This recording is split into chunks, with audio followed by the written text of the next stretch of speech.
আমার স্বামী তো একজন সাধারণ জামাই বাবু, ওর তো সমস্যা কেনার টাকাও নেই।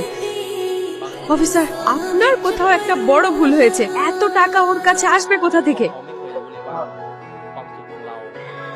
তুমি কি এই টাকা লুকিয়ে রেখেছো? কি টাকা? দেখে ও আমার স্বামী, যার নামে আপনাদের ওয়ারেন্ট আছে।